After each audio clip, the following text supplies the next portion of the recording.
Today we are going to prove equation of motion using graphical method. Suppose an object is moving with initial velocity u for a time interval t with constant acceleration a. After time t, its velocity becomes v. So in this condition, when object is moving with constant acceleration, you know that its velocity time graph is just like this. Y axis पर आपने object की velocity को represent किया है यहाँ पर, और x axis पर आप किसको रिप्रेजेंट कर रहे हैं, और टाइम को रिप्रेजेंट कर रहे हैं।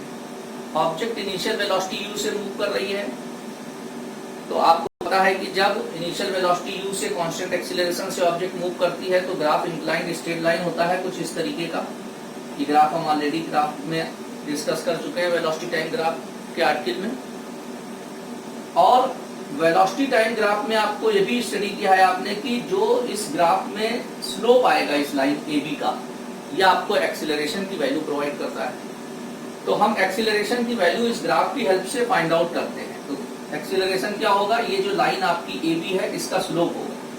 तो we know acceleration is slope of line AB। और ये स्लोप कैसे निकालेंगे, ये जो राइट एंगल ट्रायंगल हमारा बन रहा है यहाँ पर ट्रायंगल ADB, इससे tan थीटा की वैल्यू निकालोगे। tan थीटा इक्वल टू होगा perpendicular upon base BD upon AD। B के सामने ये B लिखा हुआ है क्योंकि ऑब्जेक्ट की फाइनल वेलोसिटी V हो जाती है आफ्टर टाइम t। ये देखिए, तो ये हो जाएगा V माइनस u और AD हो जाएगा हमारा t माइनस 0। तो V minus u upon t minus 0, ये t आप इधर ट्रांसफर कर दोगे तो AT हो जाएगा। V माइनस u ये लिखा हुआ है, u को आप इधर ट्रांसफर कर दोगे तो V equal to u plus AT। ये आपकी फर्स्ट इक्वेशन ऑफ मोशन आ गई। वेलोसिटी टाइम ग्राफ से आपको ये भी आइडिया है कि वेलोसिटी टाइम ग्राफ में जो कर्व आपका आता है, चाहे वो स्ट्रेट लाइन हो या कुछ भी हो, उसके नीचे का जब आप एरिया फाइंड आउट करते हो तो वो एरिया आपको क्या प्रोवाइड करता है, डिस्टेंस की वैल्यू प्रोवाइड करता है। तो ऑब्जेक्ट ने 0 से t टाइम तक जो मोशन किया है उसमें ये कर्व आपको स्ट्रेट लाइन मिल रहा है, तो इस स्ट्रेट लाइन का जो एरिया होगा इसके नीचे वो आपको डिस्टेंस की वैल्यू प्रोवाइड करेगा। तो ये स्ट्रेट लाइन के नीचे का एरिया आप ये जो बन रहा है पूरा शेडेड पोर्शन, इसको हम कैलकुलेट करेंगे। तो ये शेप अगर आप देखिए OABE, तो ये ट्रेपेजियम का शेप बन रहा है। इस ट्रेपेजियम का जो एरिया आप कैलकुलेट करेंगे ग्राफ की हेल्प से, वो आपको t टाइम में ऑब्जेक्ट ने जो डिस्टेंस कवर की है उसकी वैल्यू प्रोवाइड करेगा। तो distance covered by the object in t second is equal to area of trapezium OABE। अब ट्रेपेजियम का एरिया आप निकालो तो आप डायरेक्ट ट्रेपेजियम के एरिया का फार्मूला अप्लाई कर सकते हो। दूसरा तरीका यह है कि आप इस रेक्टेंगल OADE का एरिया निकालिए, और ये जो ट्रायंगल बन रहा है राइट एंगल ट्रायंगल ADB, इसका एरिया निकालिए और दोनों को ऐड कर दीजिए। तो सेकंड इक्वेशन ऑफ मोशन की प्रूव करने के लिए हम ये दो पार्ट में इसका एरिया निकालते हैं, पहले रेक्टेंगल का और फिर ये ट्रायंगल का, और दोनों को ऐड करते हैं। तो area of rectangle OADE plus area of triangle ADB। Rectangle का area length into breadth OA into OE, OA into OE। Triangle का एरिया 1/2 बेस इंटू हाइट, तो ये हो जाएगा BD into AD 1/2 BD into AD। अब इसमें OA हो गया हमारा u माइनस 0, OE हो गया t minus 0, u minus 0 t minus 0, 1/2 dB। dB हमारा कितना हो जाएगा, v माइनस u। और v माइनस u की वैल्यू आप इक्वेशन नंबर 1 से देखिए, u को उधर ट्रांसफर करोगे तो v minus u equal to AT आ जाएगा। तो हम यहाँ dB की जगह पर AT सब्स्टिट्यूट कर देंगे, और AD हमारा ये हो गया, तो t के नीचे t लिखा हुआ, a के नीचे 0, तो AD हमारा हो जाएगा t माइनस 0। अब यहाँ पर ये u है और ये t है, तो ये ut हो गया, और ये 1/2 AT into t AT square. तो ये फाइनली आ गया s equal to ut plus half AT square. Second equation of motion आ गई हमारी।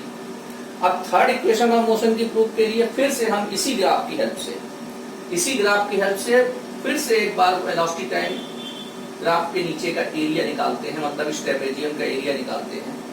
और इस बार जब हम एरिया कैलकुलेट करेंगे तो जो ट्रेपेजियम के एरिया फाइंड आउट करने का फार्मूला है उसको डायरेक्ट अप्लाई करते हैं। तो again distance covered by the object in t second, S is equal to area of trapezium OABE।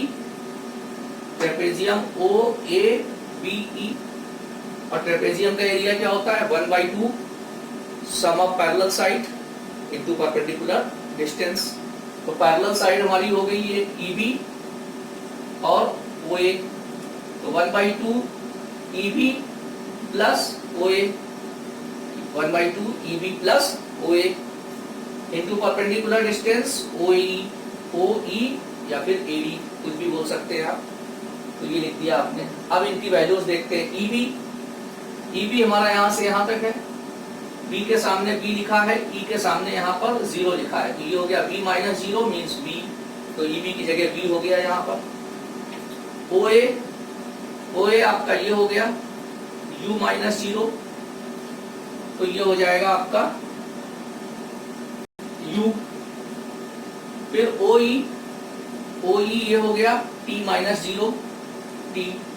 अब t के लिए t को यहाँ से रिमूव करना है क्योंकि थर्ड इक्वेशन ऑफ मोशन में हमारी t नहीं आती है, तो t के लिए हम इक्वेशन नंबर 1 की हेल्प लेते हैं। u को हम इधर ट्रांसफर करते हैं तो v minus u equal to at आएगा, और फिर a को भी डिनोमिनेटर में ले जाएंगे तो v minus u upon a। इस जगह से भी देख सकते हैं आप, v माइनस यू a इधर ट्रांसफर कर देंगे तो v minus u upon a equal to t, तो t की जगह पर आप ये सब्स्टिट्यूट कर देंगे। अब 2a ये आपका हो गया v plus you, v minus you, ये हो जाएगा v square minus u square. 2a आपका इधर ट्रांसफर हो जाएगा s के साइड में, तो ये हो जाएगा 2as, 2as equal to v square minus u square. फिर आप u स्क्वायर को इधर ट्रांसफर कर देंगे तो ये हो जाएगा v square is equal to u square plus 2as। इस तरीके से ये हमारी तीनों equation of motion graphical method से फाइंड आउट हो गई। अब आपने इक्वेशन ऑफ मोशन को प्रूव करने के 3 मेथड पढ़ लिए हैं। Thank you.